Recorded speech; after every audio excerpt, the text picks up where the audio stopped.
Cadê?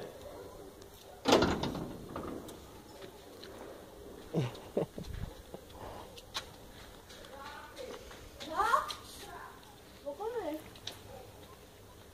Você já comeu, mãe? Já. Vou comer, não comi. Eu tava lá na... Por isso que não pode me chamar? Você não comeu? Comeu 2 potes de arroz doce. Que 2? Que 2? Nossa, tem que ter muito saco. Isso aí é... Que 1,5? Ah, bateu por causa do vento? Ah, quando o sol tá bem quente é rapidinho. Ele vai... O que tem a ver com o sol e não com o vento?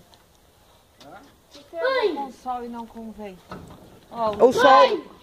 Aí, Ah, não, o Luke é muito rápido. Luke, calma, deixa, não precisa correr, deixa. O portão tava aberto. Tá bom, chegando, solta ele. Depois o Alex sou eu. Tá bom, filho, já falou.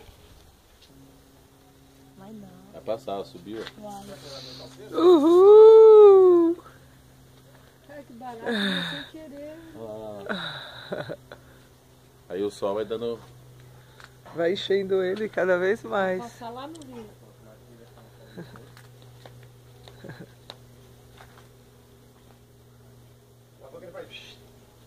Vai mesmo. Daqui a pouco ele sobe que nem foguete. Como o quê? Que nem foguete. Ah, é? Aham. E o sol? Cadê que eu não tô vendo? Nossa, cadê o balão? É, Ele foi no meio do sol. foi. Não, tá pra nada, vai subir lá. Tá subindo. Ah, muito legal isso. Bonitinho, né?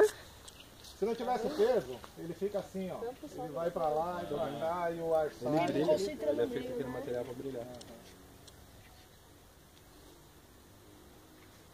Ele vai longe.